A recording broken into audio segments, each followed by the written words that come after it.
देखिए स्टूडेंट, ऐसे क्वेश्चन हमेशा एग्जाम में पूछे जाते हैं। इनको बिना वेन आरेख के कैसे हल करते हैं। तो सवाल क्या कहता है, एक परीक्षा में हिंदी में 40%, संस्कृत में 25% और दोनों विषयों में 20% विद्यार्थी अनुत्तीर्ण हुए। तो बताइए कुल कितने प्रतिशत विद्यार्थी उत्तीर्ण हुए। तो एक चीज़ बता दें, अगर उत्तीर्ण की संख्या पूछ रहा है तो सभी कंडीशन अनुत्तीर्ण में होना चाहिए, सभी चीज़ें अनुत्तीर्ण में होना चाहिए। अगर अनुत्तीर्ण पूछ रहा है तो सभी चीज़ें उत्तीर्ण में होना चाहिए। तो यहाँ पर क्या है, उत्तीर्ण की संख्या तो पूछ रहा है और सभी चीज़ें अनुत्तीर्ण में भी हैं, तो कोई दिक्कत नहीं है।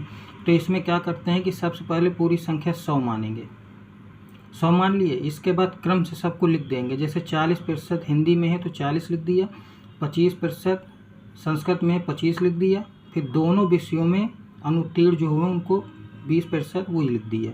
सबसे बाद में जो दोनों विषयों में वही लिखना है। इसके बाद कुछ नहीं करना, बाहर की संख्या का योग कर दीजिए 120 आ गया, अंदर की संख्या का योग कर दीजिए 65 आ गया। दोनों को आपस में हम माइनस करेंगे, दोनों को माइनस करेंगे, 120 में 65 घटाएंगे तो 55% आएगा, जो हमारा राइट आंसर है। तो ऑप्शन नंबर इसमें बी सही होगा। इसी प्रकार अगले क्वेश्चन की तरफ चलते हैं, उसको भी देखते हैं।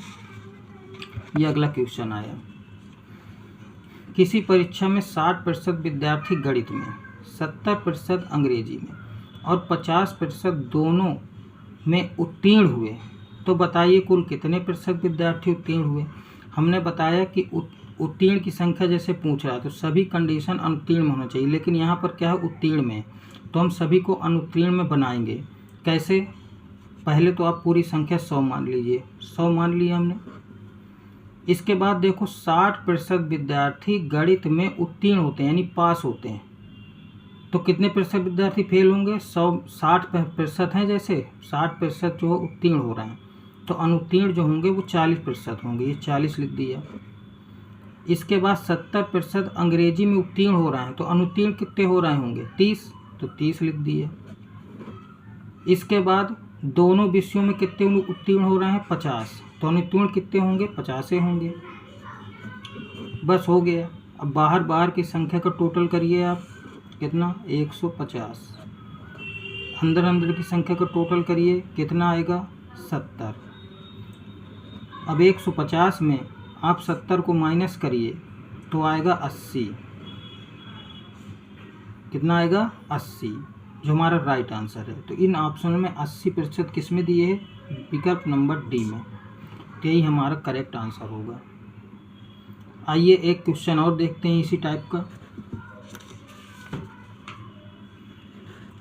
जैसे ये क्वेश्चन है, हिंदी की परीक्षा में 2 प्रश्न पत्र थे। प्रथम प्रश्न पत्र में 75% छात्र तथा द्वितीय प्रश्न पत्र में 55% छात्र उत्तीर्ण हुए, जबकि दोनों प्रश्न पत्रों में 35% छात्र अनुत्तीर्ण हुए। तो कुल कितने प्रतिशत छात्र अनुत्तीर्ण हुए। तो देखो अनुत्तीर्ण की संख्या पूछ रहा है, तो इसका मतलब सभी चीज़ें उत्तीर्ण में होना चाहिए। अनुत्तीर्ण की पूछ रहा है ना, तो सभी चीज़ें उत्तीर्ण में होना चाहिए। तो देखते हैं उत्तीर्ण में क्या क्या दिए, 75% छात्र तथा द्वितीय प्रश्न पत्र में 55% छात्र उत्तीर्ण हुए, तो ये तो ठीक दिए हैं। भाई अनुत्तीर्ण की संख्या पूछ रहा है तो उत्तीर्ण में होना चाहिए, तो ये दोनों चीज़ें उत्तीर्ण में दिए। लेकिन दोनों प्रश्न पत्रों में 35% छात्र अनुत्तीर्ण हुए थे, अनुत्तीर्ण में दे रहा है, तो इसको भी उत्तीर्ण में बना लेंगे। 100 में से अगर 35 घटा देंगे तो आ जाएगा कितने प्रतिशत छात्र जो है उत्तीर्ण हुए। तो चलो करते हैं। सबसे पहले हम संख्या 100 ही मानेंगे। अब इनको क्रम से रखेंगे, पहले 75% ये रख दिया, इसके बाद 55% ये रख दिया।